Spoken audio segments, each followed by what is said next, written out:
Hey y'all, hey y'all, hey y'all. Today is Friday.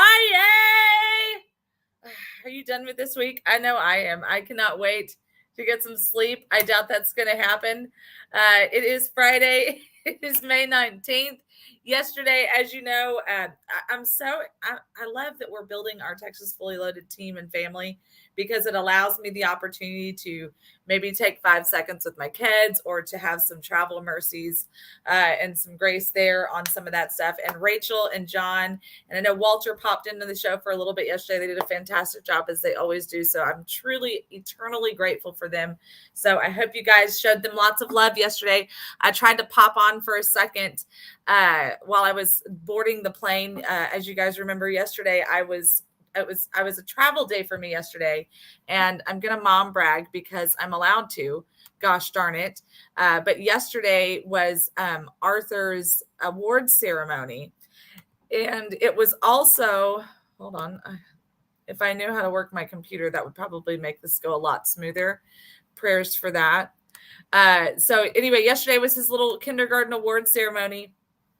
And I saw the principal. I've known the principal for 12 years now, 13 years since Alex was in kindergarten. He's a senior this year. So there's that. So I've known her all this time, and she came up, she gave me a huge hug like she always does. And I said, hey, I'm glad we're getting to say hi right now. I'm not going to be able to stay. I have to fly out. And she goes, oh gosh, what's going on? And so I gave her the 8-second, not even 8 seconds, the 3-second version of what was happening in Plainview. And she almost passed out. And she goes, Miss Whitten, I cannot wrap my brain around what you just said. Did you just say that they said that it was consensual for 6-year-olds to? And I said, yes, ma'am, I did. And she's like, I don't even know what to say. And so anyway, I got to see him in the little hallway there, as you guys can see. Look at how cute that little boy is. And then, so I snuck over, and one of the aides was absolutely having a fit, and she was yelling at me in Spanish that I needed to go and sit back down, but I do what I want. And so anyway, but no, I was very proud of my little Arthur and all of his little friends, and my little nephew Dexter was there as well. So he's really enjoyed being in kindergarten. He's enjoyed kind of coming out, exploring, different personalities and friends and all of that kind of stuff. So it's been an exciting year to watch him grow. I think that kindergarten is an important year, and I am a firm believer that there should be more involvement in kindergarten. And I think that because kids need socialization, they need that opportunity. He has become such an amazing little reader. He reads all the time, even when he's not, I don't want to say not supposed to, because that doesn't really sound good, but even when he's not required to. And at the beginning of the year, I taught him, because I'm a terrible speller. I know that y'all don't believe that, but I really am an awful speller. And sometimes I'm a really, really bad reader. And so I try to phonetically say words, and that doesn't always work out. But I know that if you can spell it, then you can read it, and that's a good foundation to start your life off on. And so it's something that I've always taught the boys. But for some reason, Arthur is he's my shining star. So he's the one who has not fought me on it at all. Anyway, just some fun mom story there. But so I got to see him get his little awards. I ran over, I kissed him, I took that quick selfie, and then Alexander and I rushed over to the airport, and I got on the plane. I got through TSA. Laredo Airport's not insane, so it wasn't bad, but I was able, hey, Walt, I'm giving my accounts of yesterday before I even got to Plainview.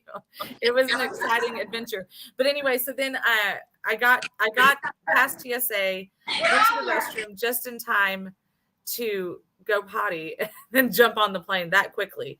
But what was fun, this was really cool. So you never know who you're going to meet in an airport. You just don't. And so years ago, I quit traveling in yoga pants and baggy sweatshirts because you just never know who you're going to meet in the airport. And even when I'm traveling with the kids. So yesterday I had the honor of meeting this lovely woman right here. And what was fun is, so you guys know that we have a love affair, political love affair with Louis Gohmert. And that was his wife's best friend and roommate. in college, and her mother actually fixed Kathy Gomert's, now Gomert's, clearly, dress for them to go out on their first date. Is that not fun? You just never know who you're going to meet. I see what you're doing right now. He's so mean to me. Are you going to unmute yourself, or are you just going to keep being just a butt? Well, that was fun. Y'all met in the bathroom? We did meet in the bathroom. She was complimenting my dress. Yeah. That's how the conversation and by the started. way, yeah, I'm the one who talked your best friend's husband out of Congress. So I didn't exactly say it like that, but we did have a really good conversation. And anyway, so it was funny because, you know, usually whenever I'm in an airport bathroom and there's someone next to me, we don't do the whole, hey, didn't I see you at the Bruder's wedding last year, or back in '93 spring? You were wearing the teal tuxedo. Please don't do that. Apparently, we have to have some clarification for boys who've never been into the girls' bathroom. This is why we have trans problems, because people talk in bathrooms. Just go in, do your business. No, look, it's not like we're like stall to stall, like, hey, who's next door? It's not like that. It's, you know, we were washing our hands, and she came out and she saw my dress. At least you were washing your hands. What, like I don't typically? Well, no, I mean, you go to the men's bathroom, so that's a different story. Especially in airports, that's just weird. Anyway. Gosh. Anyway, she was very sweet, and then so it started. Now, what's funny? Okay, so y'all, I don't know if y'all could tell or not, but my dress is yellow. The dress that I wore yesterday was all yellow. I mean, you saw that. Oh, if you watched our lives about Plainview, which we'll talk about in a little bit. So yesterday morning, we're getting ready to leave, and Alex and Minnie were like, "Oh wow, you look like Big Bird." And I'm like, what? Shut up. You better shut up. And they're like, you look just like Big Bird. And Alex is like, don't worry, Mom. I've been a fan of Big Bird ever since I was little. So hey, do me a favor. All right. Do me a favor. Do a profile shot. You better stop. I don't even like you. Let's see what that beak looks like. Oh, I knew you were going to say something about my nose. You're so mean to me. You're so mean to me. So anyway, so then after that was the second lady that complimented my dress since I was at the airport. And so I we have a text with Manny and the big boys. And so I text them and I was like, just so the peanut gallery knows, a lot of people have given me compliments on my dress, so I don't look like Big Bird. And then somebody, I don't remember who it was, one of them sends me a gift back, and it's Big Bird spinning around on roller skates.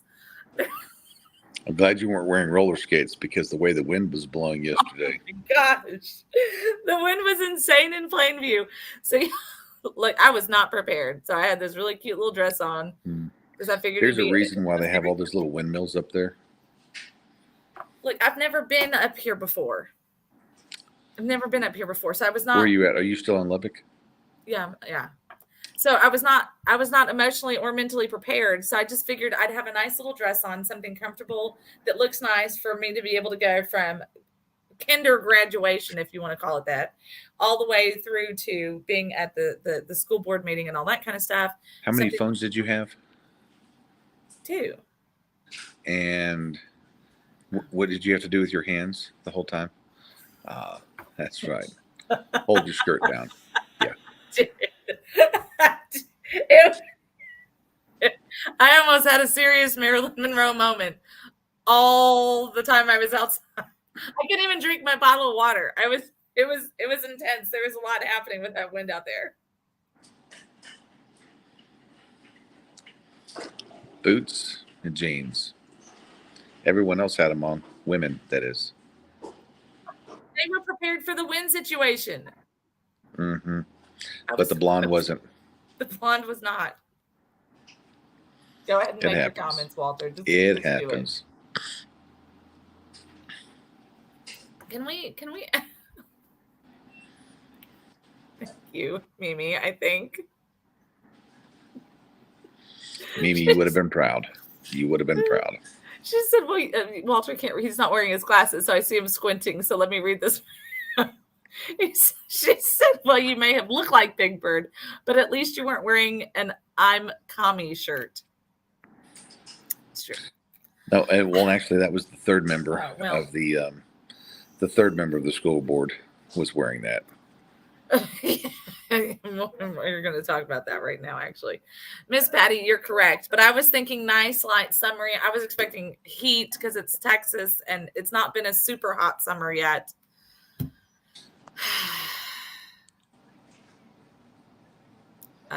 No, Mimi, I did not hear about a Laredo City Councilwoman who wants to violate our Second Amendment rights. I'm excited to hear about that. We're going to have fun with that one. All right, so let's talk about, Walt, what happened yesterday. So we get there, and I emailed myself some pictures. I did not get a chance to email myself any videos, so I'll pull those up on the I'll be performing some TikToks this weekend that'll be very productive, since I'm a TikTok sensation apparently, and I am taking autographs and I do requests, and I can send those out to classrooms at a time or to office parties. My autograph TikTok monograms are going at a decent rate, $19.99, and there's more. So anyway, but no, that was very exciting. Getting off of I-27, taking the first, I believe it was I-27, taking the first right turn, and having the police do a circle, pull right in behind me, and it's just like, yeah, we just got marked. Oh wait, that.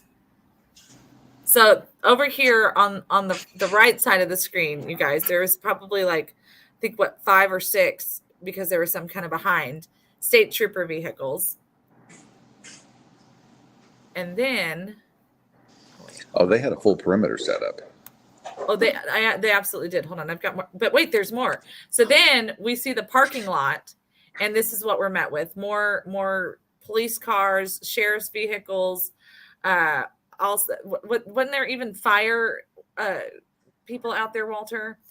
Yep, I thought firefighters were out there. Not a fire truck, just probably their SWAT responders. I thought that maybe we had. I had the picture. They had lookouts on top of the roof. Yep. They were operating the drone from there, as well as they were taking crowd pictures. They were, copying license plates numbers down. It was pretty comical. They were doing the most. They truly were. Now this is. The FBI has, the Department of Justice has declared that most parents that go to protest at the school board meetings are considered domestic terrorists. So that being said, well, and that's exactly what I was fixing to say. They have to make sure of who they're marking. And at one point I told a couple of people that I was speaking with, I said, hey, you see that up there? Make sure you wave and smile pretty. And I told them, I said, that's exactly what they're doing. And they're like, are you serious? And I was like, yeah. So if you pay attention though, I really thought Plainview, the Plainview Police Department did a very good job. They actually went out and engaged the crowd. They talked to people. The 2 officers that came out, it's in one of the lives that I did. The 2 officers that came out, they were very customer service friendly, so to speak. The sheriff, obviously, they've got to be a little more reserved. The troopers, they're just in the background observing, doing whatever until time for things to happen. And then the ISD police, they were the most contentious group. But the Plainview Police Department, the city police department, I felt their chief must have given their guys some good guidance on how to deal with this, because it was pretty obvious with the SWAT team sitting out there that these were not the people that were going to burn down the building. Now I want to give some explanation on this picture. It looks a lot less full than it should, but this is while people were coming in still. So Walt was on the outside. I went inside. I was going to actually speak. Surprise, surprise, they cut off the speakers. Are you shocked by that, Walter? No, it's, you go into the different sessions that they want to go into as soon as they bring it up. I do understand, though, that they did not stick with the agenda, or they changed the agenda at the last minute, which is actually a violation. We didn't discuss that yesterday with the family and with the folks that were out there with the concerned citizens and the concerned taxpayers. But so I don't know if they had an agenda online ahead of time. They did not provide an agenda for people who were coming into the meeting, which is against, I think it's not against the rules. No. You have to, if they post the agenda online, they don't have to give it to you. Okay, but it has to be posted within 24 hours or 72 hours of the meeting happening. Okay, so we go in. Of course, people were. It was obvious that a lot of people have never been to. This was the first time ever coming to a meeting. In fact, everybody that I spoke to, that was their very first time ever coming to a school board meeting. And then there were several people that have said, "Well, I've never gone to any kind of official meeting or anything along those lines, so I don't really know what to expect." So there's pros and cons to this. Go ahead. Well, the reason they were there at this meeting, that's what you expect whenever you are not involved. And a lot of people were shocked that this is how things turned out. I think they were expecting a little more civility on the part of the school board. I think that they were, well, they were upset that because they said in the beginning, they didn't quote Robert's Rules of Orders, but they were kind of explaining how the meeting was going to go. They did provide, and I took a picture of this because I did sign up to speak. And at one point they said, we need, if you did not fill out the paperwork all of the way, then you're not going to be allowed to speak. And I'm like, so I played a little, I clapped back a little bit, and then they came back and they said, you know what? No, we'll allow her to speak. And I said, okay, that's better. But what they did instead, so they put on they had a 2-page piece of paper that explained their rules on how the board meeting was going to go if you wanted to speak. Okay. So it says, Exhibit A, audience participation sign-up sheet, page 1. Exhibit B, sample statement for introducing the public comment segment of a board meeting, page 1. Okay.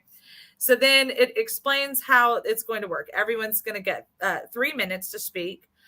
When necessary for effective management or to accommodate large numbers of individuals wishing to address the board, the presiding officers may make adjustments to the public comment procedures, including adjusting when public comment will occur during the meeting, reordering agenda items, continuing agenda items for a later meeting, providing expanded opportunity for public comment, or establishing an overall time limit for public comment, and adjusting the time allotted to each speaker. However, no individual shall be given less than 1 minute to make a comment. A speaker will be given up to 3 minutes to address the board. If, however, the total number of speakers seeking to address the board at a meeting exceeds 5, the pre-speaker time limit may be reduced to 1 minute. In no event will a speaker be given less than 1 minute to address the board. This comment period is not intended for the presentation of complaints. The board will only consider complaints that remain unresolved after they have been addressed through proper administrative channels and that have been placed on the agenda. For further information on those requirements, contact the superintendent. Now, 4 is where I figured we were dead in the water, which was the last one I just read, saying that if they feel like they've addressed it, then they're not going to allow anybody else to comment on it anymore. And I'm like, as soon as I read it, as I took a picture of it, because you had that page, you had to turn in that one that I just read to you. So I took a picture of it and I said, I'm taking a picture of this so I know what to expect from your meeting. And they said, okay, that's fine. I was like, I'm not giving you an option. I just put my name on a piece of paper. I'm going to have a copy of it. So then they start the meeting off, and it wasn't the superintendent, but I guess it's the president of the board or whoever. He was like, okay, so here's what we're going to do. Clearly more than 5 people have signed up. Nobody's going to speak out of turn. You can't address any. Now, this is standard for meetings. You can't speak out of turn. You can't address anybody by name. You can't insult people, all of those kinds of things. So stuff that, oh yeah, he had to go. He's got a meeting. So all of those things that you typically expect to see in a meeting, no big deal. Yes, Rachel, that is correct. But that the rules are made up and the points don't matter anyway, right? So they were clearly doing what they wanted to do. They started off with the newest. I didn't know this at the time, of course, because it's not my school board. I don't know the people and all the players. I only know what the information that's being provided to me. So the newest member of the school board had to read the statement that they had, and essentially she was like, upon the outcry from the community, we understand that there's frustration and there's outrage and there's a lot of hurt, but we've checked and double checked, and we followed all the rules, and we followed the guidelines that the CPS provided, and that we have. We see that maybe we might need to make some tweaks, and good talk. And they feel sorry that there is people who feel like they didn't do enough. But that was it. I mean, it was the most like statement that we've ever. I was pretty much like, wow. They took how many weeks to come up with that humdinger? Like, it was like, thank you for your time. Now goodbye. So parents were pissed off by it. Naturally so, completely pissed off by it. I was pissed off by it. I was like, are you freaking kidding me? And I made that statement. I said, the fact that they've had weeks to prepare for this moment, and that was the best that they could come up with, that's a slap in the face to every single parent. That's a slap in the face to every single teacher, even the janitor. That's a slap in the face to the dogs that run through the freaking school parking lot. Like, what a crock of crap. So there was that. So then the guy, he had his arm in like a sling. I believe he's a pastor or is fixing to become a pastor, and people have stopped going to his church since this has started happening. So there you have that. And he was kind of being a little bit of a, if you know what I'm saying, to the people who were going to speak, or before people were speaking. He was the one who was like, I'm in charge here, and you're going to, he was very, for those of you who follow Texas Ledge, he was very Todd Hunter-ish. But he wasn't like, he didn't have I'm not even going to try and give Todd any credibility either, but he was just making it clear this is his boardroom and he was running this meeting, and the rest of you can go F yourself. He did not say that part, but it was implied. So he said, look, there has been more than 5 people that signed up. So we're limiting everyone's comments to 1 minute. And if you are unruly, we will kick you out. And if you try to go over your time limit, we will kick you out. Now, the first people that got to speak, the only people that got to speak, were the family members. They were each only given 1 minute, and they were all escorted off and out of the building. Then the last person to speak, well, hold on, I'm really jumping ahead of myself. They went into executive session for 32 minutes. As soon as they prayed, they gavelled in, and they said, okay, well, under Texas law, we're going to go right into that room and have executive session. So they did. They sat in there for like 30 something minutes, and then they came out. And then they read that crap statement, and then they proceeded with the testimony. So parents were being kicked out, and I do have the videos here. I think they're on this phone. You can't, I'm not going to try and, this is actually the statement, I think. Let me know if you guys can hear this. At this time, Madam Vice President will speak. At a lawfully called meeting on May 18th, 2023, the Plainview Independent School District Board of Trustees does hereby make the following statement regarding the health and safety of all Plainview ISD students. A very disheartening and precedented situation occurred at Plainview South Elementary. It has been confirmed that school and district administrators abided by the instructions given to to him by Child Protective Services and law enforcement, and followed all legal requirements well within the time frame as required by the state of Texas and the United States government. It was also confirmed that the teacher was abiding by the same structure of teams across the district and state used to test students as required by the Texas education agencies for the end of year reading proficiency when the unsettling situation occurred. The Plainview ISD Board of Trustees, along with the superintendent, have been deeply saddened by the situation and are very concerned for the children first and foremost, the families, PISD faculty, and the community. The board and superintendent understand one of the intensely felt concerns in this situation is communication. With such a serious circumstance, Plainview ISD administrators were responsible for keeping the situation confidential as directed by investigators and required by law to protect children and families involved until outcomes could be revealed.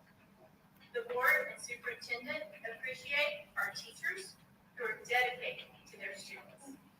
We appreciate families and community members who recognize a need and are resolute in advocating for safety in every classroom for every student. The board and superintendent also recognize the need to change the evolving challenges for our students, faculty, administrators, and community face. We are dedicated to the safety and well-being of every student. Moving forward, Plainview ISD, in collaboration with parents, community leaders, administrators, and board members, will review and modify school policies to make necessary changes. The Plainview ISD Board of Trustees and Superintendent send their deepest regrets to the parents and guardians of all the students involved in this incident. Liars, steadfast to offer counseling and support to help families move forward. So just before I move forward, did that sound like my quick, once over of that was off basis? Because listening to it again, I think I could have even been a little bit harsher in how they were pretty much just, yeah, so good luck, as we say in the military community, BZ and peace out, right? It was pretty crappy. Now here's the deal. We have been last night and all of yesterday, from the time that we arrived until the time that we left, all we heard was more and more and more and more and more cases of things that have happened that should never have happened. That if there was involvement, it wouldn't be happening. If there was teachers paying attention, if the inmates weren't running the asylum, things like that. We heard about football players who have videos on their phones on the school bus getting blowjobs on the way to school or on the way to games and things like that. Just all sorts of stuff. And again, this stuff happens in other schools. So I'm not going to pick on only these kids, right? This stuff happens all across the state. It happens all across the country. But the difference is this school board, this district, these administrators, these teachers are not properly addressing this. They are not stopping this. They are just letting, kids are going to be kids. And gosh darn it, it was consensual, because gosh golly, if it's consensual for 6-year-olds, then it's consensual for football players. The crap. There needs to be more outrage over this. There needs to be more people going, wait a second. Because what are we paying these people for? What happens when you get a school like mine where parents are not allowed in the building even to administer medication to their children, which is against the school board's policy? Sometimes part of the problem of being an activist is you're so busy activating for other people that you forget that you still have to activate at home. But I'll get back to that later.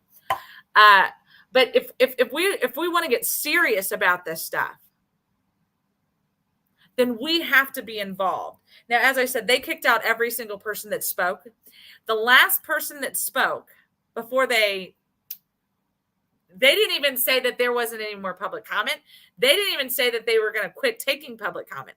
All of a sudden, they just moved right on along. Now, if I am wrong in that, I'll admit it, because there was a lot of outrage in that room. But the last person that got to speak was the husband of the principal of the elementary school. And that's something. Now, he started off with, as Heather was being kicked out of the room, as Heather was being forcibly removed by the police, the ISD police. Yeah, as this is happening here. Sorry, Miss Patty, I know you hate it. That gentleman right there gets up and he goes and speaks. I want you to hear what he has to say.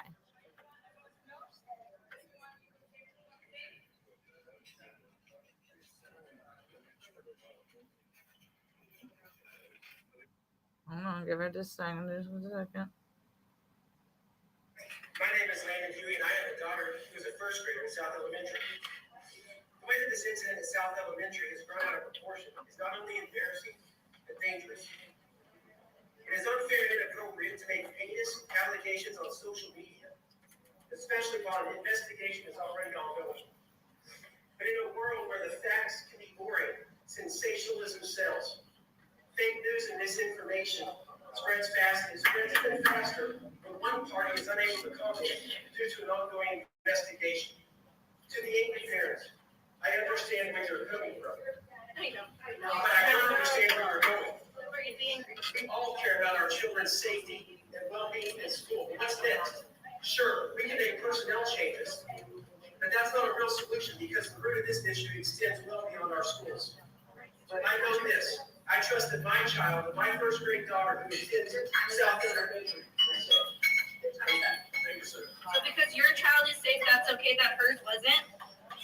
That's all right, Harriet. So, as I said, I found out, I think before he even completely sat down, as soon as I got done recording, multiple people made the statement that that's the principal's husband of the school.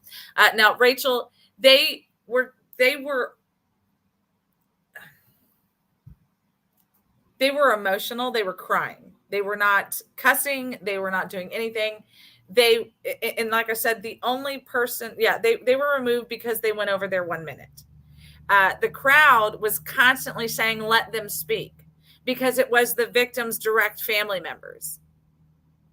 It was the victim's guardians, and they would not let them speak. And so, I think that, people were calling to give them their full time.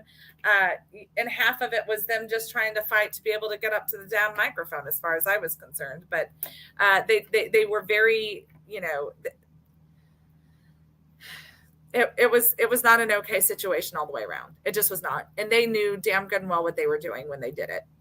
They knew that they were that was going to be the last speaker, the dad of the husband of the principal and the dad of a first grader there, which I'm certain that they do. But the problem is that they didn't allow everybody to speak, first of all. So their reasoning for their 1 minute timer was asinine.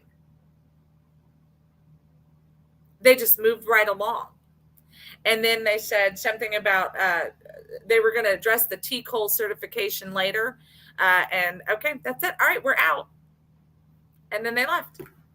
And then they removed, they asked everybody to leave.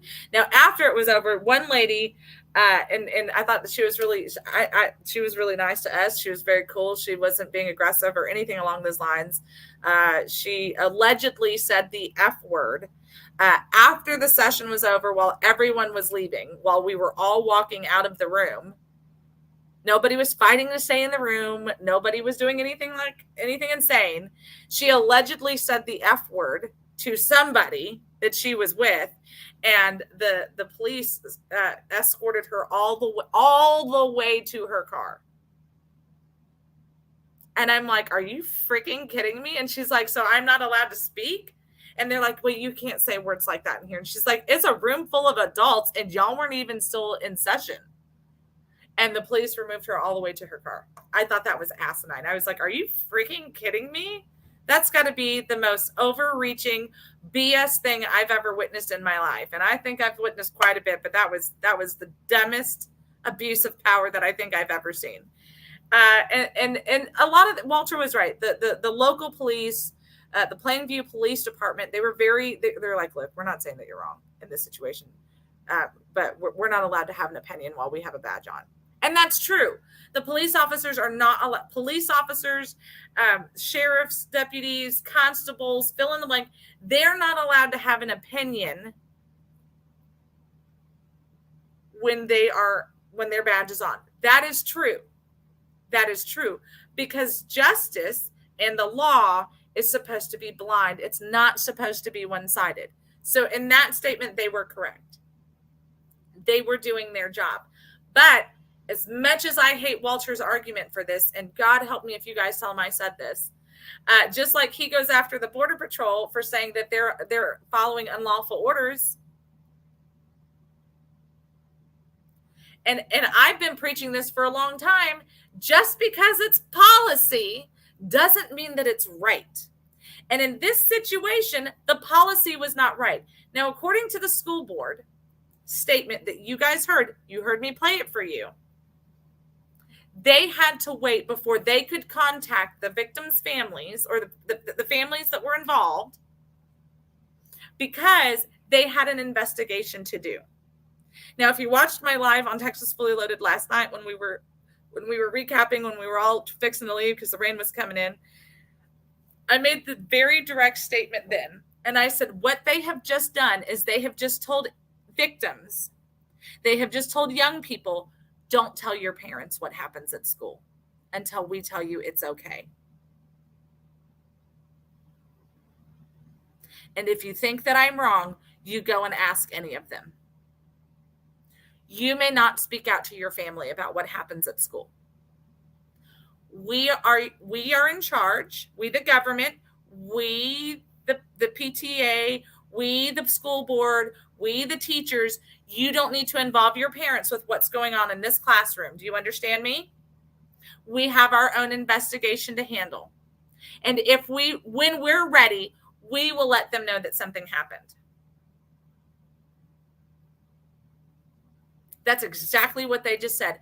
Victim, don't speak out. Victim, sit down and shut up.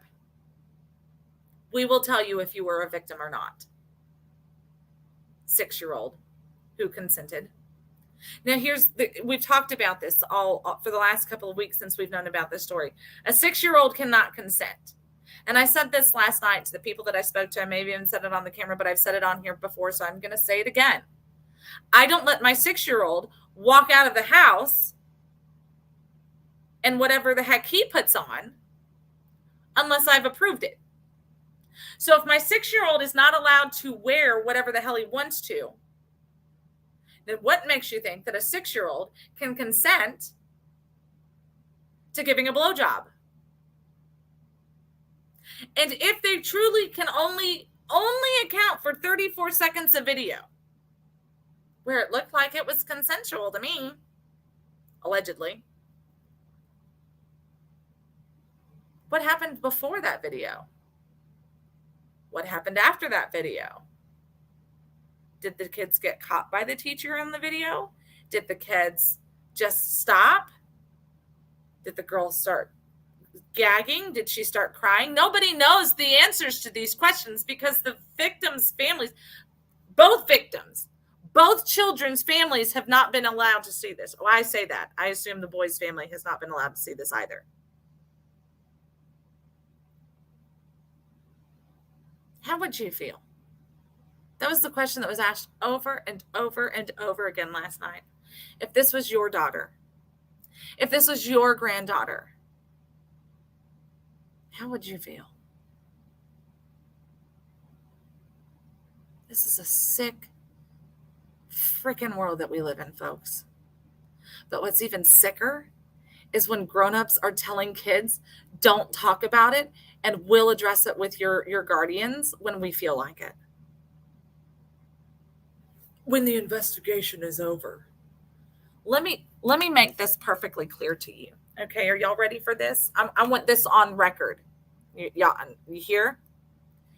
If something ever happens to my child and they are not in my direct care or their father's direct care, and I do not find out about it, I will come after you with every single ounce that is within me and to beyond the fullest extent of the law. Because I have entrusted you with the most precious thing that God has given me, and that is my child. And for you to sit here and say that you have to let other people investigate whether my child was touched inappropriately, whether my child was hit at school, whether my child was given a wedgie, I don't give a crap's butthole what it is. Without me finding out about it first, God help you. Because I promise you, he will be the only person that will be able to stop you from the wrath. When Austin first got to middle school, he was slapped so hard in the face that by the time his dad was able to get to him, I was in San Antonio. We got a phone call immediately from our school. Immediately. Before the condensation was even on the bag for the ice pack that he had to put on his face, we got a phone call. Why? Because my child was hurt and the school was doing the right thing.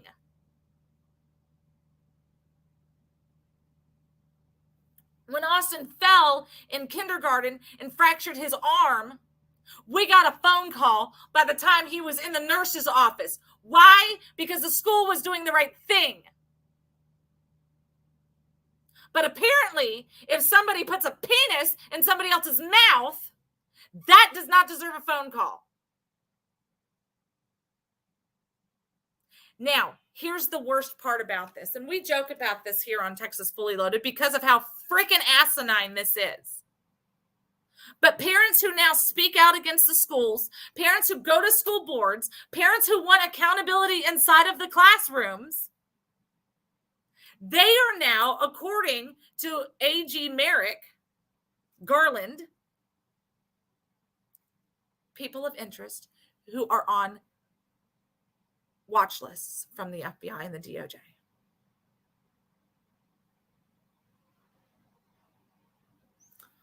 We made the statement earlier about how the drones were flying and about how they were taking pictures. And if you remember correctly, when we did the Open Laredo rally in Laredo in 2020 during all the COVID nonsense, they did the exact same things to me, to our group that was there. They were taking pictures. They were making sure they had faces for every person that was there because they wanted to make sure of who they were going to have to go after. And I'm all for security. I firmly believe in security. You guys know that I'm an avid supporter of our law enforcement on every level. I think ISDs should probably be dissolved and put under the sheriff's department, but that's another situation. That's another conversation. I still support them.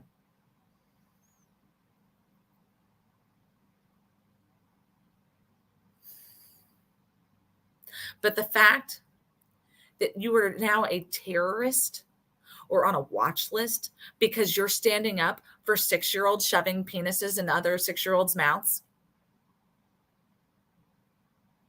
because you're not okay with transgendered men who are putting on more makeup than a freaking clown, are going into schools with their penis hanging out, dressed up in sparkles because, oh my gosh, we can be liberated and we're women too. You should touch my penis microphone. Isn't that funny?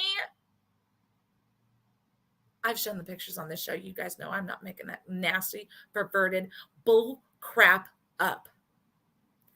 We are the bad guys. We are the ones who need to sit down and shut up. And we are the ones who are going to end up in jail because we are trying to protect our children.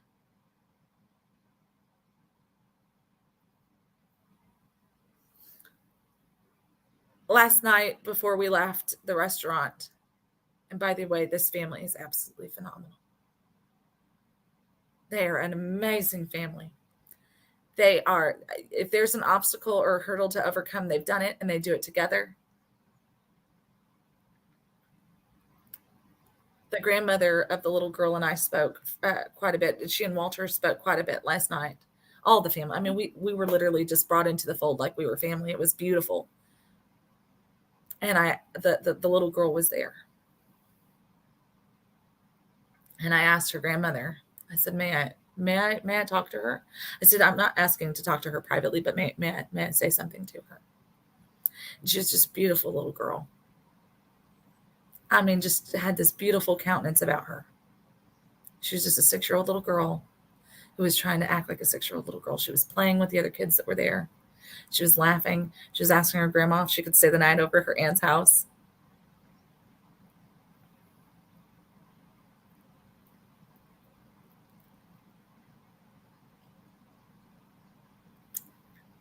And I called her by her name after her grandma said I could. And I held her hand. And I said, my name is Miss Sandra. And I said, I came a very long way so that I could meet you. And they showed her pictures of my kids. And she goes, why didn't you bring your kids with you? We could have played.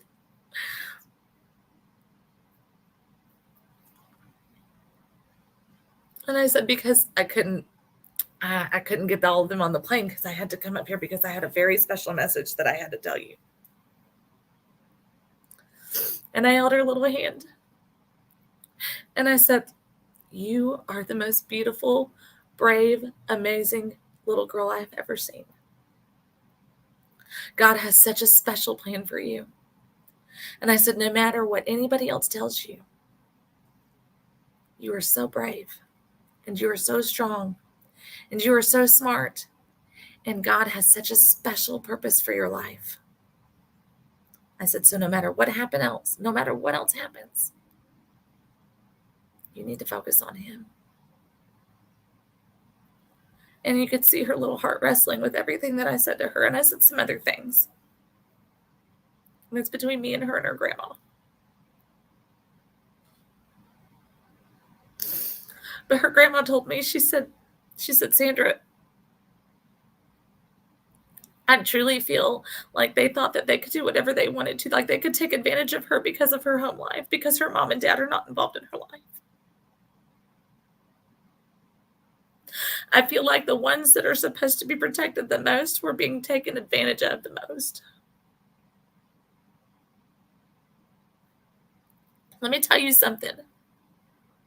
If you are not shook to your core, whether you got to meet that little girl, whether you got to be in Plainview, none of that crap matters. Because I can promise you, if it would have been 9 mother fluffing days before I found out that happened to my little girl,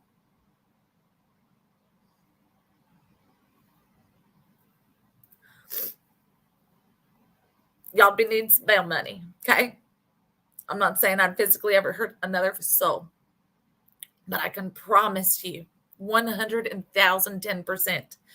There'd be some disorderly conduct and they'd probably be putting my little happy self in a jail cell, okay?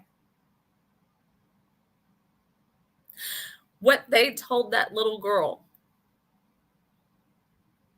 however they said it, to make sure that she didn't say anything to her grandmama or to her aunts, to keep her quiet for 9 fluffing days.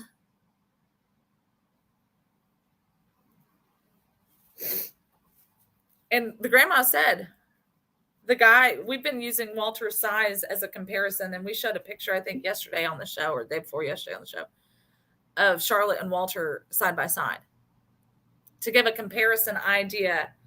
And turns out it was probably not too far off because, of course, Charlotte's only 4. But the grandma said the CPS worker was way bigger than Walter, way more, built out and just kind of more intimidating looking than Walter. And when they asked why it wasn't a woman CPS worker that spoke to that little girl, don't you know they got treated like crap? They were told that was his right as an investigator. And who do they think that they are? Implying that he had no business talking to her. The fluff, no ma'am, no sir. Once upon a time, look, I know that there's a lot of little freak shows out there that are confused about what a penis is and what a vagina is, but CPS is not supposed to be confused by that. They're supposed to know how to handle sexual trauma. And having somebody with a penis walk into that room, whether he's as big as Walter or as small as freaking Dan Crenshaw, it doesn't matter. What matters is that should have been a woman in there with that little girl. A man investigator should have been involved. He should have been talking to the little boy. But a woman investigator should have been talking to that little girl. Because regardless of what you want to think, little kids do know the difference between boys and girls. Little kids understand what is right and what is wrong.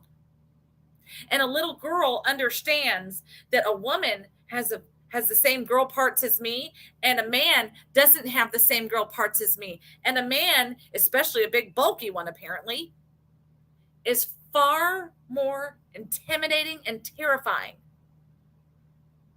I have a great idea. How about this? Here's a great one. Are you ready? All those women facilities, right, where we protect women who are victims of aggravated assault, of domestic abuse, of rape, all those shelters that we have for these women. Let's make sure that they're all run by aggressive looking men, please. I don't want another woman director in one of those. How about that? That sounds like a very safe and fine idea. Because all the school board has done, regardless of their, we're gonna help get counseling for whomever needs it bullshit. All this school board has done is come out and said, well, yeah, we really don't care. Because if we did, we would have done things differently, regardless of what some stupid mother-loving piece of paper says.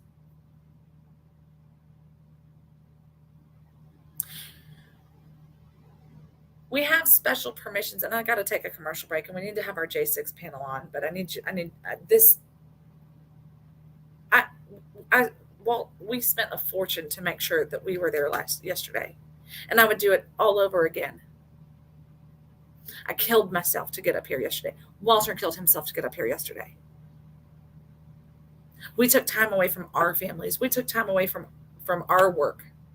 I freaking forgot to even text and communicate with our J6 panel yesterday.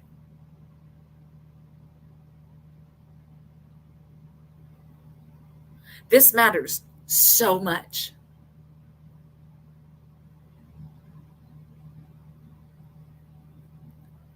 This is the kind of stuff that we're willing to put it all on the line for.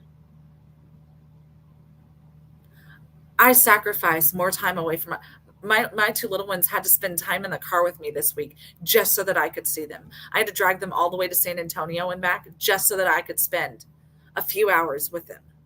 Arthur specifically.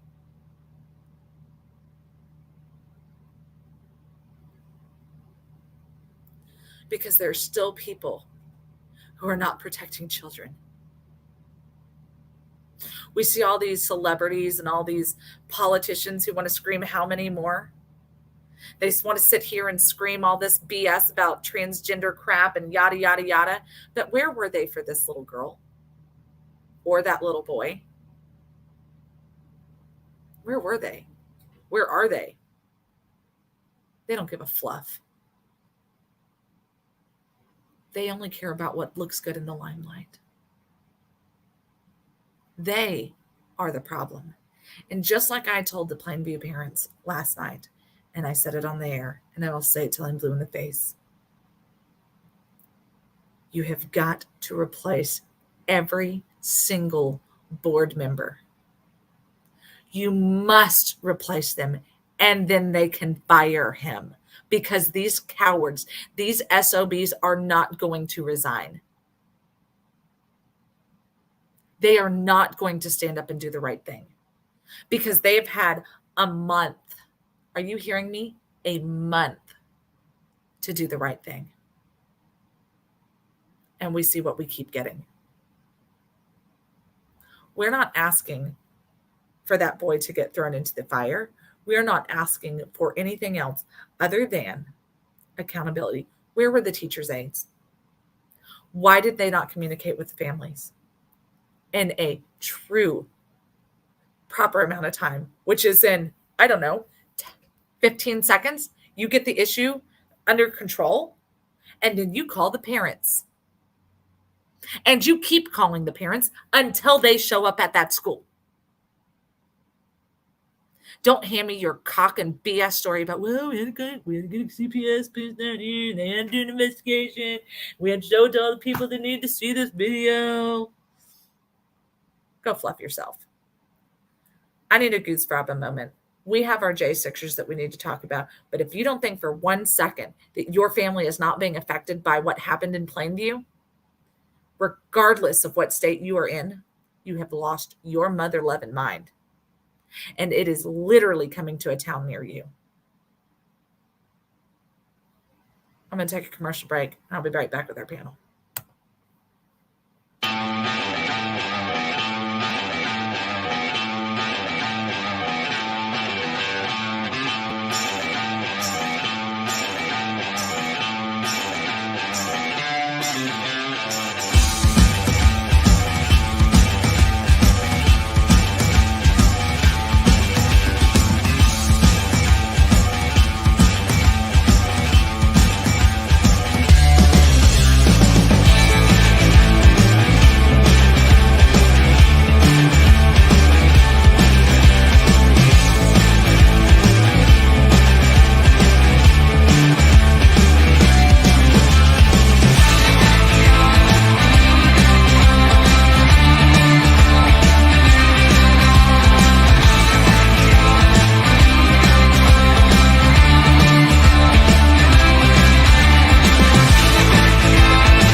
I was trying to type faster. I'm sorry, y'all. I didn't have everything pulled up. Thank you to our amazing sponsors. Of course, as always, the Montgomery County Tea Party. Don't forget the first and the third Monday of the month. Be at Citizens Grill in Conroe, Texas. The meeting starts at 6:30. Try and get there a little bit early so you can hook some necks, get something yummy to eat. Salmon's amazing. Charlotte ate half of it. Then I'll make sure that you're there. You're not going to want to miss it. We do live stream it when we can be in town. So which we're trying, if we need more team members. We need more sponsors because gas is getting out of control again. So anyway, I need you guys to support our show. Also, a huge thank you to the Vietnam Veterans of America. Your time in Vietnam was only a glimpse of what your lifetime would actually be about. You continue to serve and sacrifice for our country, for our nation, and making sure that no veteran ever truly gets left behind, whether it's on the battlefield or it's here at home. So we appreciate all of the hard work and sacrifice that you do and continue to do for your nation. If you're interested in hosting a commercial here on Texas Fully Loaded, please let me make your dream a reality, just like Mammoth Nation did. They said, hey, we see that you guys have amazing viewers. We have the same core values, so we want to partner up. So if you guys are looking to get away from like Amazon or whatever, do it. Come over here to mammothnation.com/#WeThePeopleWork. That last part is super vital because if you do that, then we get a little percentage of you signing up, and that's huge, right? Like, let me help you, help me help you. Okay. Now, on top of supporting Texas Fully Loaded, which it's your favorite show because you're clearly watching it, even the haters. It's okay. No one will know. Then you can also get these amazing products that are all American made. They're all from American companies and businesses. So be a part. It's candies, it's fishing gear, it's hunting stuff. It's if you're looking to find some like coins and silvers and all that kind of stuff, you need supplements, stuff for Fido. This is where you need to go. So go to mammothnation.com/#WeThePeopleWork. I don't think that you're going to regret it. You even get like percentage off on hotels and things like that. So, hey, why not? Right. I tell you guys this every single day, and I need you to hear me. This is not free. I guess we can accept Haterade, but I think I have enough on my own, Simon. Do it. Now it's angry coffee. No, I'm kidding. It's okay, Simon. I'm glad that you're here. We love you. As I said before, this endeavor is not free. Okay. Surprise, surprise. It's not easy to get a flight or cheap to get a flight from Laredo to Longview last minute. It is not cheap to just drop everything and run. There are expenses that our show has to put out, has to incur. My family sacrifices greatly. And even with the love and support that we get here on Texas Fully Loaded, Walter and I are still out of pocket every single month. So we need you to support our it's not just a show that you're supporting. It's advocacy work. It's working for the people. We truly are We the People work. The nation would not know what happened in Plainview had it not been for grassroots activists, had it not been for independent journalism and things along those lines. We are the people who are truly driving what's happening. You're not hearing about this stuff on Fox News or CNN or even Newsmax. They're just not covering it, guys. This is what true independent journalism looks like. And we need your support so that we can continue to do this work, so that we can keep our website running. Our website's due at the end of the month. And we had, this was more important being here than a website. You know what I'm saying? But we need a website so that we can keep going. So I need you to support our show so that we can keep going and keep doing and making sure that we are the hands and feet, because that's what this is all about. Because guess what happened last night? We helped to activate and invigorate a community. People who were saying, hey, what's the next step? What's the next thing that we can do? They just kicked us out. Like, we feel like we lost. They didn't lose. They didn't lose at all. Now they're fired up. Now they understand why school board elections matter. Now they understand what holding your government accountable looks like. Now they understand why there's so many, I can't even say there's so many psychos. There's not enough psychos like us who are fighting for these causes. So we need your support so that we can keep going. Go to TexasFullyLoaded.com. Click on that hashtag We the People Work. Go to Cash App, PayPal, Venmo, whatever you can give. Guys, I ask this every single day, but this is why this matters. It does. We need your support so that we can keep fighting. We're going to keep fighting, but I'd like to not end up in the complete poorhouse. Like we still have to pay the bills, y'all, so that we can keep doing this stuff. So seriously, anything that you guys can do, we really appreciate it. All right. Now let's get other angry. Are you ready? Are you ready to get other big mad? Let's get big mad with General and Miss Helena. Hi, guys. What's going on? Hi. How's it going? Sorry, I'm trying to get James Brett on here. Okay, yes. No, get him. Link. Gosh darn it. That's our guest today. And I even put his name on the thing. You did. I did. And Miss Helena, we missed you last week. You were out being fancy smancy in South Florida. Yes, I was. We had a fabulous time at the Clay Clark Reawakening Tour. It was so wonderful. Gosh, how many amazing people that I had an opportunity to meet, and all the Jan 6 moms that came and joined us, and all the J6 organizations that I was there helping to represent. It was absolutely incredible. We had a fantastic time networking, doing podcasts, talking to people, raising money. It was absolutely beautiful.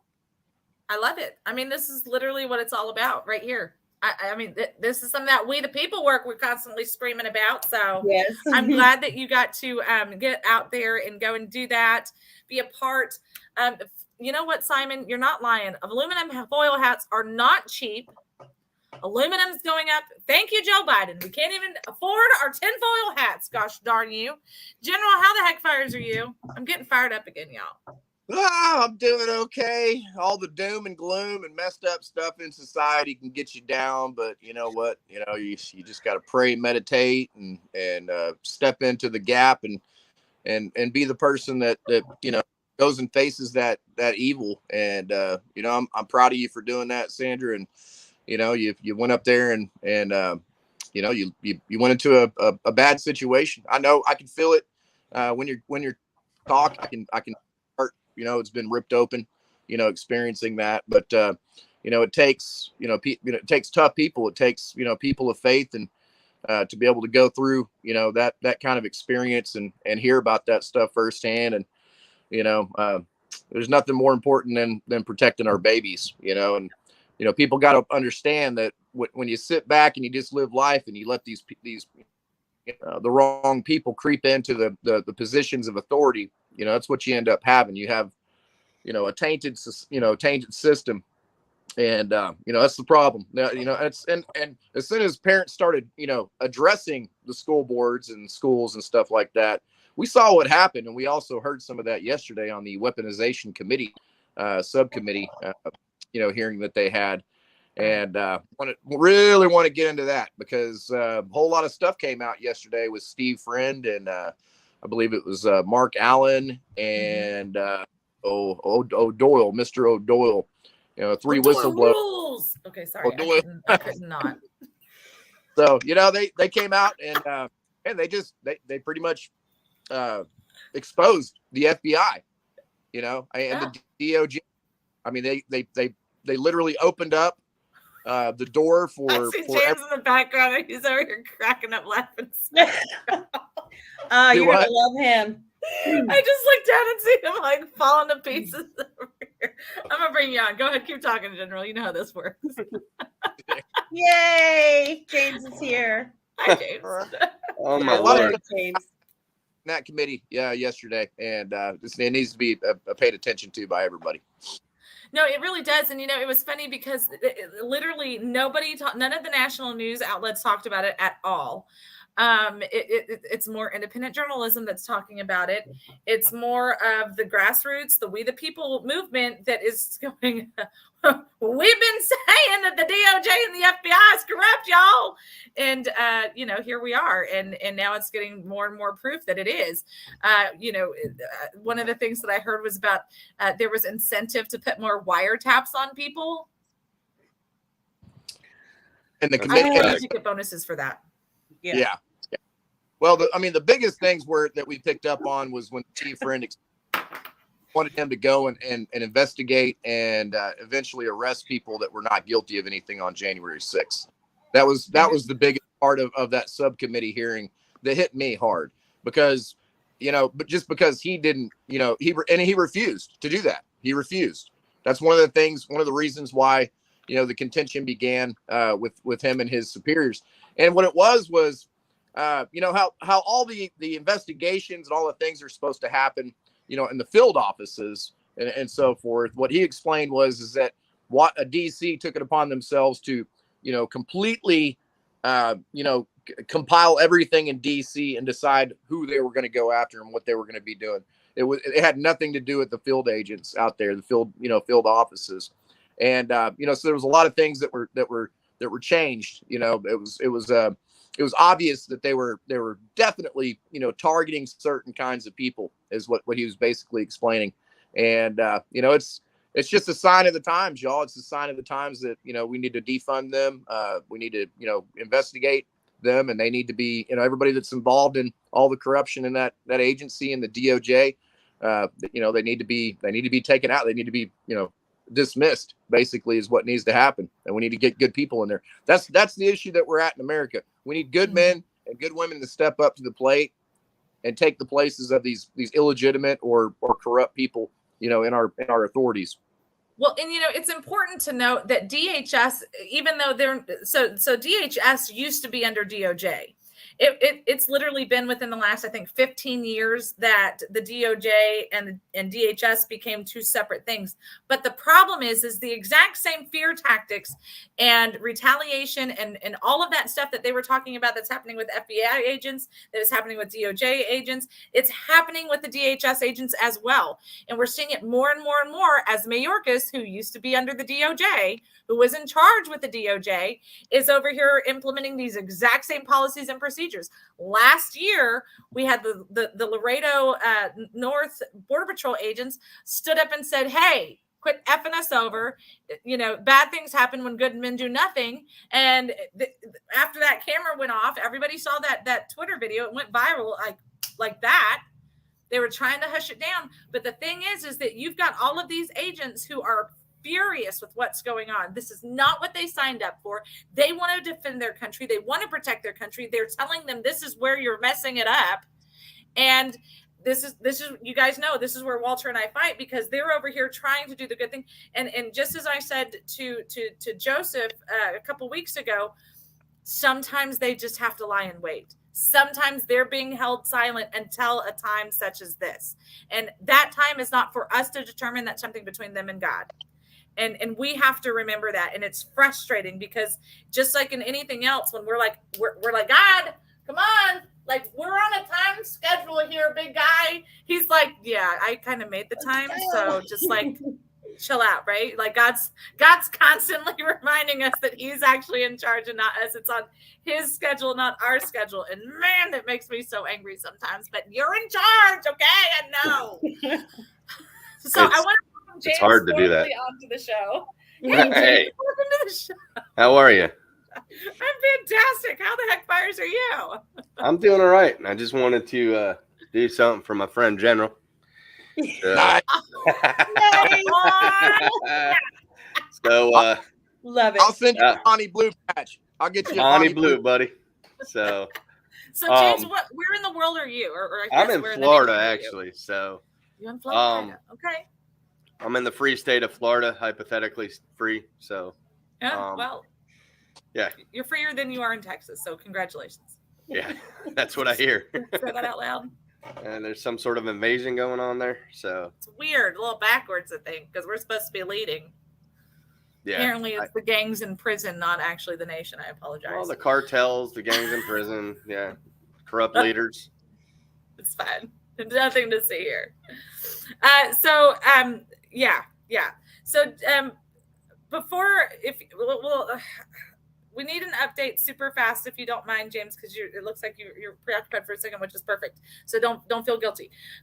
Miss Helena, we need a super quick update. We need to know how things are with Rachel, and we need to know how things are with Joseph. So if you can give us a quick update on those two. Yes, ma'am, I can. So Rachel had her trial. It was like a day and a half. and she was before Judge Lambert, and he has sent her home to be with her family until he makes a determination as to what she's going to be sentenced to. So she's kind of on hold, on pause. I'm sure that she's kind of sitting on pins and needles, just waiting for this verdict to come down, because she has that 1512 charge, which is the one that carries the longest sentence, and she's got her children that she is trying to prepare whatever is coming in the future for. So I spoke to her a couple of days ago. She seems to be in pretty good spirits. Although, she's just sitting there in kind of this limbo situation, just waiting. Now, did he give her any more freedoms, or is she still confined to her bedroom? Well, she's basically confined to the square footage of her home, which is not very big. So no, she doesn't have any, much, no more freedoms of what she had prior to. So she's basically in the same, boat that she was before she went to DC for her trial.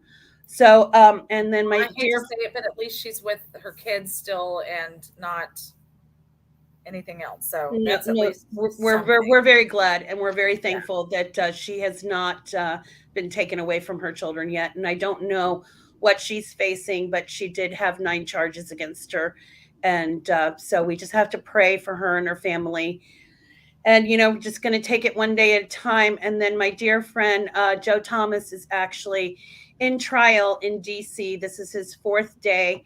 And I was going to try to make it to court this morning, but between all of the stuff that I have going on, I'm not sure if you even know, Sandra, but I am back in DC. I arrived on Tuesday, and I'm going to be here for the summer. I'm going to be going to lots of meetings on Capitol Hill. I know, James, I'm here for you, babe. I'm going to be going up to Capitol Hill, having lots of meetings with congressional representatives. I'm going to be attending trials, sentencing hearings, going to the DC prayer vigil. I'm going this evening. But we have a lot of work ahead of us to do, and I'm rolling up my sleeves and I'm digging in, and I'm going to hope and pray that I can do something to make some small difference. So that's why I made the decision to come back to DC. And I know that was a tough decision, because I mean, Florida or DC, gosh. Well, we're in a different phase of this now, though, so it's, a lot of people have already gone through their trials. There's still a lot of people that are waiting their trials. Sentencing hearings are coming up. I want to try to pack these courtrooms, because if we don't get people engaged and involved, and these judges don't see that America wants to know what's going on. I mean, that's part of what I want to work very hard on to try to do, is pack these courtrooms. So, and listen, the summer is coming up. Families are going to be going to Washington, D.C. to go and see the Smithsonian and the monuments and yada, yada, yada. That's Consider taking a day and going to your federal courthouse. There's just as much of an education there as there is sitting in front of the Jefferson, or sitting in front of Abe Lincoln or the Washington. There is so much let's take the word court out for a second, right? Let's take trials out for 1 second. There's so much history in those buildings. These are still your courts. You can go to them. And when you're there, look for Miss Helena, give her a hug, and say, hey, we're praying for you guys. We're supporting you guys. Hey, we've got the kids, so we probably shouldn't sit in there, but we just wanted to let you guys know that we're here. Go to the prayer vigil in the evening outside. It's right there on the mall, isn't it? It's right in front of the Lincoln Memorial. No, it's at the DC, actually at the DC jail, the medical treatment facility is what it's called, on East Street. And you go down this little road. It's kind of like the back side of the jail, where it's a one-way road down to Freedom Corner. But yes, if you are in Washington, D.C. or Maryland or Virginia, please join Mama Mickey and her team out there. They're at the prayer vigil every single night. They're standing up for the guys that are locked up in the D.C., what we call the gulag. And they're out there advocating and being the voice for the voiceless. So I appreciate you mentioning that. Thank you. Absolutely. All right, Mr. James. Now let's hear your radical tale, you terrorist, and see how we can help exploit you some more?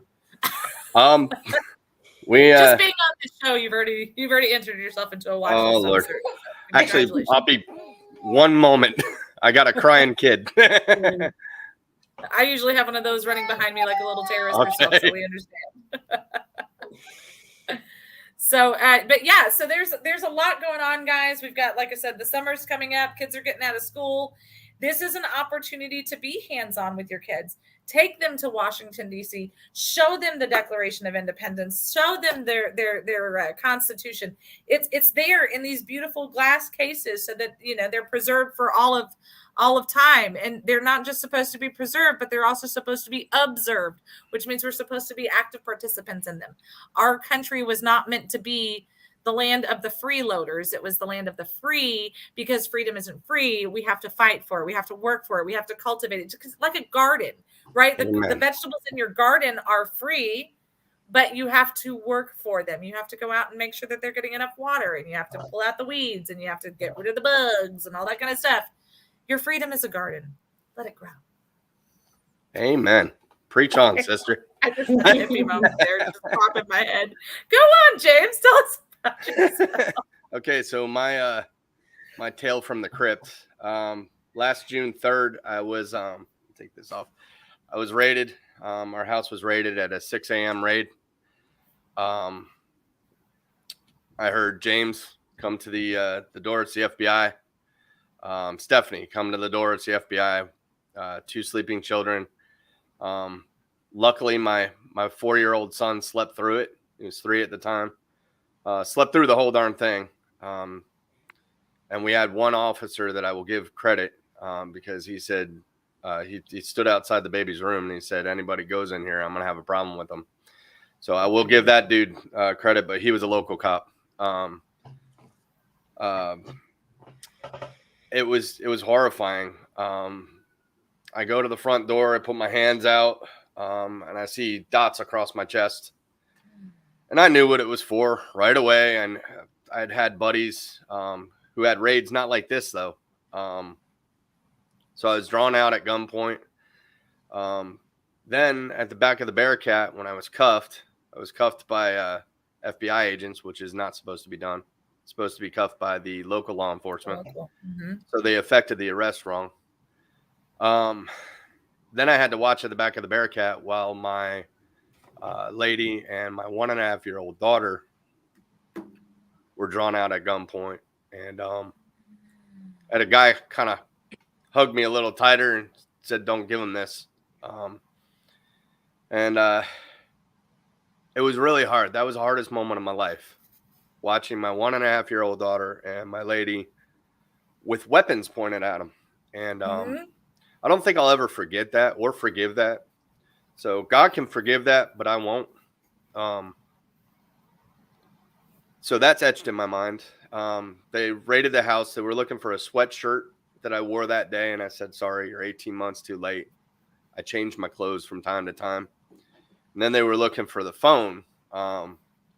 So they got my phone. It wasn't the same phone. And they asked me about that. And I said, well, you're 18 months too late. I said, I switched phones too. Like, sorry. And you could have knocked on my door, I don't know, a year ago. And I would have gladly put my hands together and, you know, let you do what you're going to do without the Bearcat in my front yard, tacked out FBI agents. And it was a horrible experience. I was drawn out in my underwear in front of my neighbors. So that was a little mortifying. I mean, probably more mortifying for them, but it just it was a horrible experience. Then what they did, they transported me over to Tampa. I was a DHS agent. So if you hear them saying that DHS was not involved in these arrests, they are lying through their teeth. It was a guy named Brett Lindsay. And this other officer, we'll just call him Sean. He was a cool guy. He was a liaison for the FBI and Pinellas County Sheriff. But I got dropped off to the U.S. Marshals, put in a cell. Had no idea what was going on, had no representation, didn't talk to a lawyer until literally 2 minutes before my first appearance before Judge Julie Sneed, which again is a 10th Amendment violation, because you're supposed to be taken to a local magistrate and then extradited to the federal government. So another violation, one of a torrent of violations that day.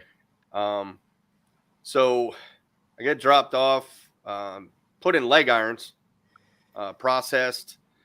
I go before Judge Julie Sneed. Mike Gordon, the U.S. attorney, and I don't care, he might see this. He's a twit. He's just a worthless twit. Called me an insurrectionist and a domestic terrorist. But there was a U.S. Marshal there, and I'm going to tell you something. The U.S. Marshals, they treated me with respect and dignity, like I would expect a U.S. Marshal to act. They had good bearing.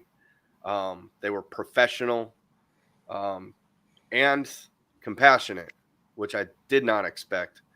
So this one guy named Seth, U.S. Marshal, is sitting there listening to this guy call me a domestic terrorist and an insurrectionist, and he was in the pit of violence that day in the tunnel and heaving and hoeing. And I'm like, number one, he's laughing at this point. The U.S. Marshal's laughing because of all the drama and BS that this guy is spewing, and he's making hand motions that are vulgar. And I'm seeing this, and he made me laugh, and that's what I needed in that moment. Yep, that one. Like he was milking a cow. Yeah, we'll call it a that. milk cow. I guess that'd be a bull. So he's making these motions, and I giggled. And it was just a horrible experience overall. This guy, you could see his disdain, and this team of prosecutors, they're just, they reek of communism and Marxism. And that's really what was going on that day. Since I've been at status hearing after status hearing, I was released that day on my own recognizance. I don't know what determines, and this is really weird, what determines you being let out versus you not being let out. Because some of the most peaceful guys that day are rotting in jail right now. I mean, my brother Joe Biggs, his daughter carries a picture of her daddy around and talks to it. She's 6. Okay. Savannah is a beautiful little girl. They want to call him, a racist, a white supremacist, domestic terrorist, and use all these terms for Joe, but he's a Purple Heart recipient. He spilled blood for our country, and they're treating this man like garbage. So, and all of my brothers, my Proud Boy brothers, we've been treated beyond reproach, like we're something evil, and we're nothing more than American men that love our country. We get together, we drink once a month.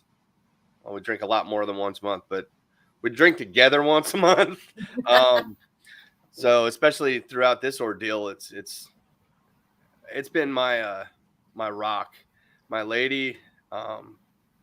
She is my rock, beyond belief. Without her, I don't know what I would do. I have 5 children. If this goes away, I think it's going to go. I'm going to go to trial next about March, which means it'll be pretty quick. They said a day or 2. So they already know they're going to convict me. I'm looking at 8.5 years. I'll probably get 4.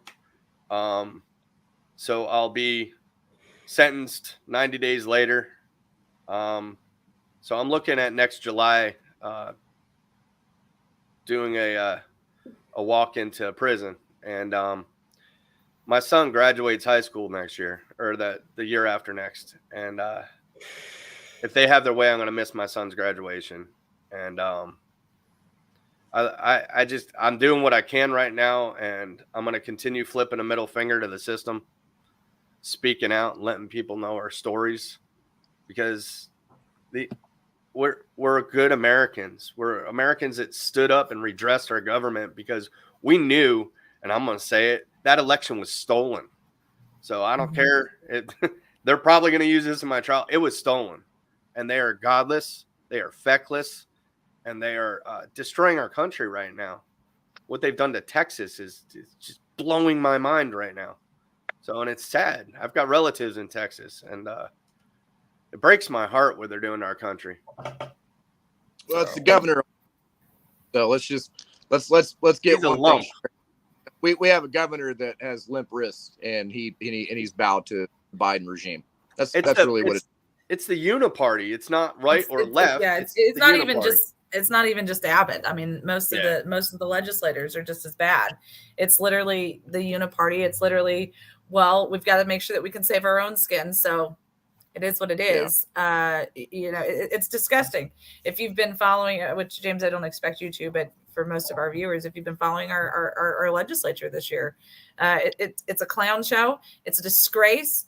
I'm disgusted by it. I'm absolutely, as a Texan, as an American, as somebody who has an eighth of a brain in my head, I'm absolutely mortified that they think that we are this stupid, that everybody just is all go along to get along, and we have no debate, we have no argument, we have no true discussion in our house this year. It's disgusting and it's vile. So shame on you, Texas legislation. Anyway, now James, let me back up just a touch. So you're part of the Proud Boys. You're openly saying that, correct?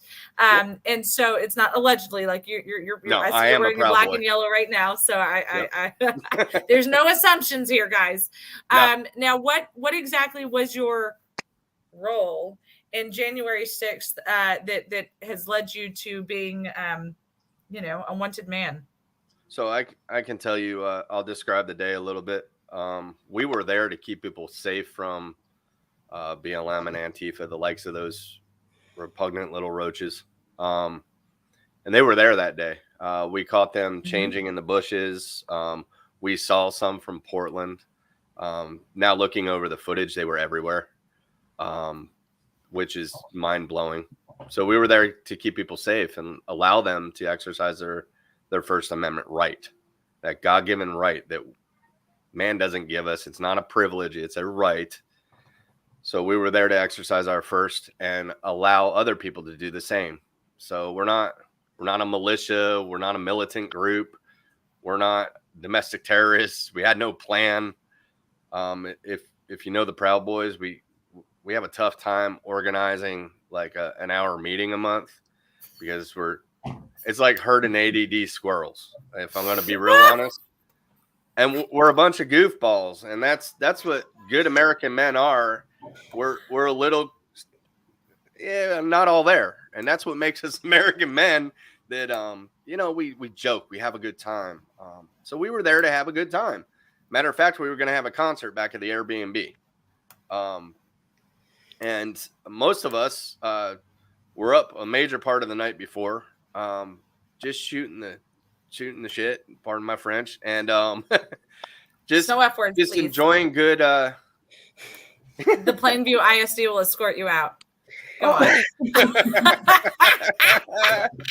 love it. There's no F-bombs. So no. So we're sitting there. We're trying to keep people safe, and we were at the Peace Circle, and we're doing our F Antifa chant and all that stuff, and all of a sudden, the front surges forward, and I'm like, "What the heck is going on here?" And I heard somebody yell, "Trump is speaking at the Capitol." Something that not a lot of people talk about, but I heard that. Somebody on a bullhorn, and I'm looking for this footage, they yelled, "Trump's going to speak at the Capitol." So the whole crowd surges forward. I didn't know what was going on at the front with Ryan Samsel, that special person that he is, and Ray Epps. I'll keep my mouth shut on those two. So I bless their hearts. So they're up causing havoc at the front, and then the crowd surges forward. Now we're going to the Capitol, and I'm sitting there, and it's like my legs are moving. My mind is trying to process what's going on at the time.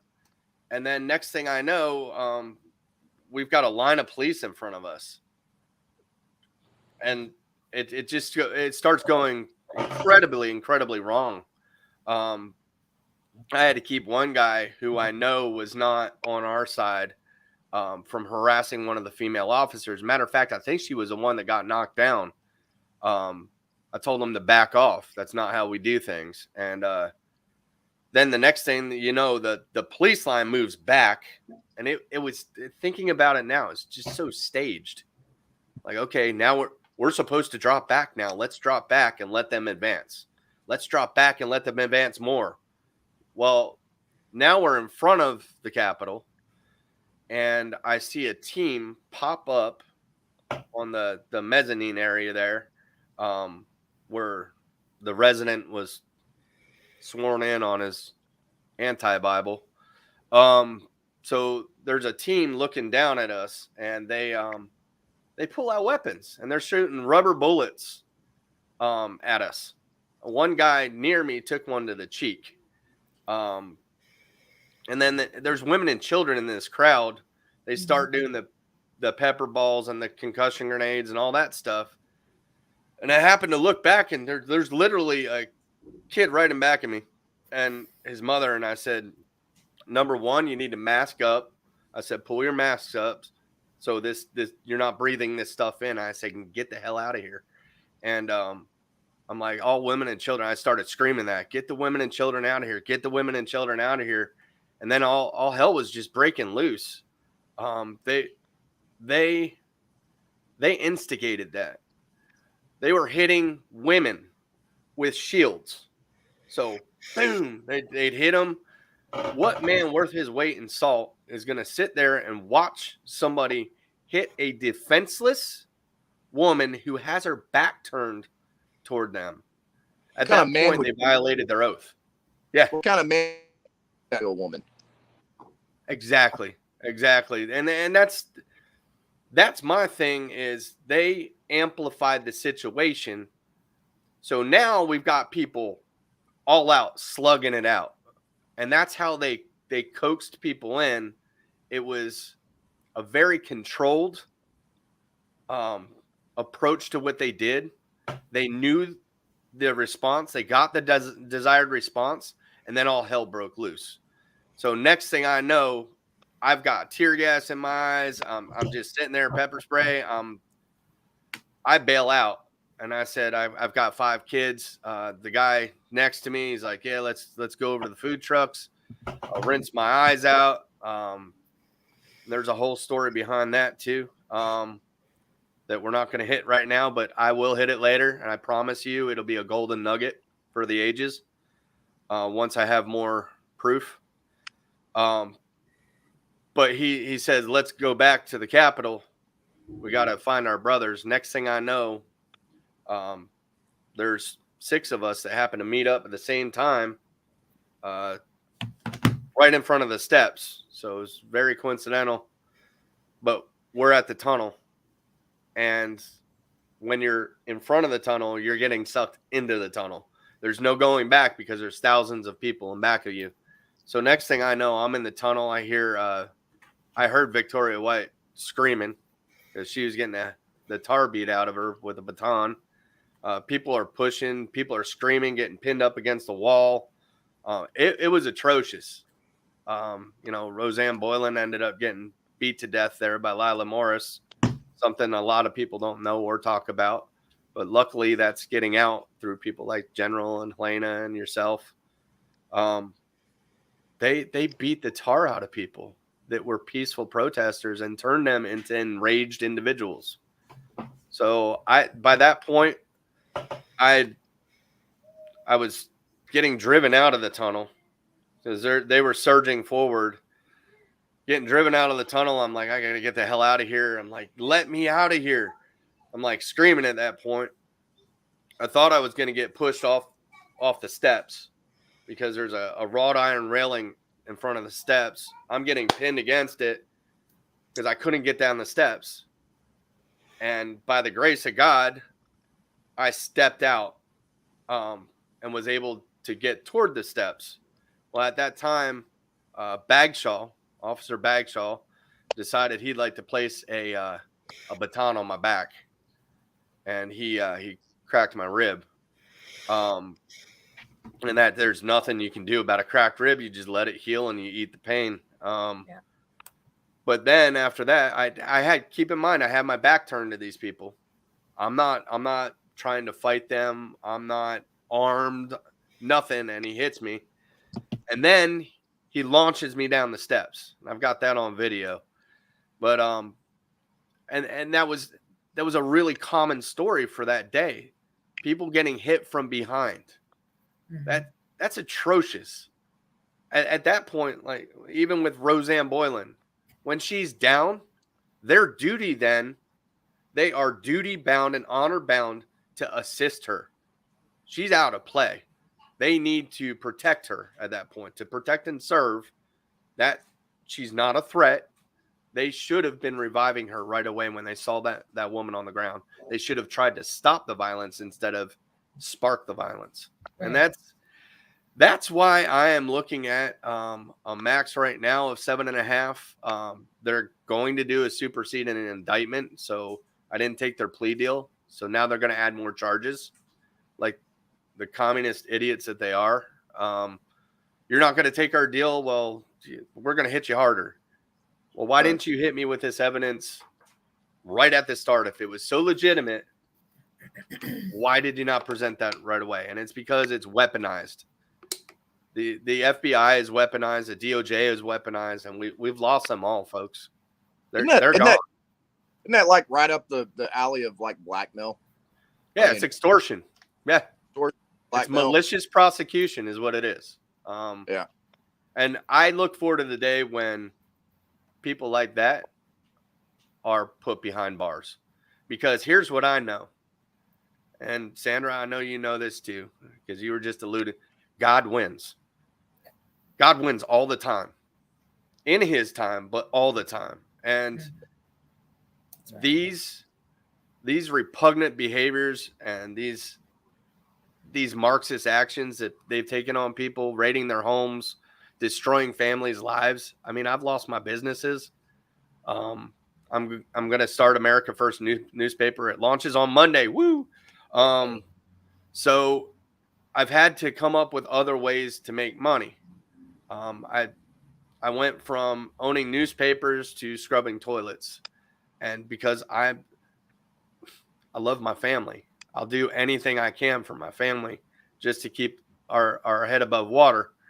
And it's been a rough road. It's just been a rough road, but God wins, and I'm looking forward to that day when I can. I told my lady, I said, I might get another charge, because if this all unravels like I think it's gonna, the day it unravels, you might see me streaking down the road. So I'm gonna be. I mean, why not? Drop right? to my knees first, and I'm gonna thank God, and I'm gonna lose it. I'm gonna lose it because I know it's coming. I feel it coming in my heart. People like the General and Elena who fight so much, yourself, who fight for what's right. Well, that's the majority of America right now. Welcome to the Great Awakening, because it is happening. I'm seeing it. Even my lib-hearted friends are starting to wake up. So we got impeachment going through. We got FBI whispers. We got, everything. All their lies are crumbling. I mean, lies crumble, man. Yeah, that's the whole thing. Even the media is not even calling it an insurrection anymore. They're calling it a riot because they know it's coming. It's a Fedsurrection. I mean, exactly what it was. It was a trap. It was a horrible day. Okay, but don't get me wrong. The violence was not started by the Americans. No, it was not. That was the globalists. Good. Yes, they shot innocent people with rubber bullets at point blank range on the guns that says specifically can kill at close range. Don't do it. That's attempted homicide. They came by and they bear sprayed and people praying, women and children. I mean, did they have? I mean, they got the go ahead. They didn't have the amount of people there to properly, secure the Capitol in any kind of capacity whatsoever, to protect the people in any kind of way. And I mean, all these things have come together. All these truths have come together that have completely just destroyed that narrative that they put out for 2 years. That they so easily got away with. And it's just like the Whitmer case. We spoke to a co-defendant or last night, And it's that's all it was. You know, it was literally an entrapment scheme. You know, they're talking about, oh, it was an insurrection. You know, these people committed seditious conspiracy, all this kind of crap. There's no proof of any of that stuff. There's no proof of any of that happened whatsoever. And any of these people that have been charged, you know, that they've gone after, you know, people for the smallest things, man. But, you know, James, you know, we want to know how to help you, man. What's your Give Send Go? You know, what can we do for you, to help your family, man? You know, to lift you up, man, and let you know that we appreciate you, brother. My Give Send Go is givesendgo.com/James Brett. As far as my family, and how you can help us, we need prayers, because prayers work. I don't want to be, oh Lord, here we go. I don't want to miss my kids growing up. That's my biggest fear. I need prayers. My brothers need prayers. There's a lot of us with families that are sitting here, and because we stood up for America and what was right that day, we're looking at yeah, they took my video down. We're really looking at our families being destroyed because we raised our voice and we redressed our government. I know that election was stolen. The proof is coming out by the day that backs my claim. So these judges are making people in the courts say that the election wasn't stolen. I won't do that. I will not do that. I'll scream it at the top of my lungs that it was stolen, and God knows the truth. So, and I'm going to continue to be unapologetic, and if it costs me more time or it hurts me, I'm going to. James, weren't they just claiming all that with Trump? Didn't they impeach him based on false allegations? Yeah, I mean, the big lie. Didn't all that come out in the Durham report recently? I mean, yeah, right. You know, let's talk about election denial, okay? I mean, did we not already deal with that? It's okay when it's them, right? 2016. Oh, the election was stolen. It was then, but it's not now. Come on. That's right. And it's the you same machines. know, what's good for thee is, or what's good for me is not good for thee. So yeah, and it's the same. So really, with my family, I want everybody to pray for America. That's really what I want. We need God to intervene to save our nation, to inspire men, good men, to do something, not to sit back and do nothing. Because what happens when good men do nothing, tyranny prevails. And that's not, and I'm not saying go out and be violent. I'm saying go hold up a sign and say, we know what you did. We know what you did that winter. That could be a new horror movie. But you can write an article about that in your newspaper. Jim, will you take a moment and tell everybody about America's newspaper? Because that's another way they can support you monetarily. You're getting ready to launch on Monday. So please just take a few moments. Will do. So it's AmericaFirstNewspaper.com. What we are doing, we're loading articles in right now. We're getting ready to launch on Monday. If you do a year, it's $1.50 a month. It's $2 a month if you don't. So it's one of the lower cost newspapers, but we'll have relevant information on J6, political information, U.S. news. We've got a section called America the Beautiful, because we need to start talking about what's right with America too. There's families, there's beautiful families across this nation that have good things going on. There's acts of faith that are astounding going on across this country. Revival. We've got a lot going on that's good. So by Monday, we're going to have a ton of good articles and content in there. I've got one coming out that we're going to look back to Dr. Alfred Kinsey, who started this just demonic pedophilia movement that seems to be going on in the country right now. So we're gonna take it back to its origin. We're also going to expose the DHS for what they did that day, including some names of informants we found out. So that should be interesting. So we're going to have hard-hitting articles. We're also creating a one platform. So where Condemned USA, Stop Hate, all my favorites, we've We love got those guys. Yes, we do. awesome Cowboy Logic, this anybody who wants to write an article that they feel tugging on their heart, we'll take that content and we're going to put it in one space, give the due credit, but it's going to be a platform where all of our voices can finally come together. And that was my vision. We don't have a one-stop shop, so to speak, for the Patriot movement. And that's what we're going to do. And we're going to talk about the good stuff too. So what they're doing is they're making us forget about the good stuff. We've got a section on the Constitution. We're going to teach our kids that Constitution online. We're gonna talk about what's right with America, the Declaration, and how special that thing was. What they've taken away from us, our civics, our civic responsibility, our kids' knowledge of civics. So we want to bring that back. So we're gonna hit it hard. So I think that's what we're looking at. Monday it's gonna launch. Like I said, it's $1.50 a month if you do a year, and then $2 a month if you do it on a monthly. So we're gonna keep her simple. It's also gonna have documentaries. Like I did a documentary for Jake Lang called "Freedom Isn't Free."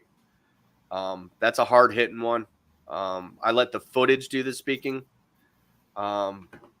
And it does. It tells a tale. So if you want, definitely give that a view.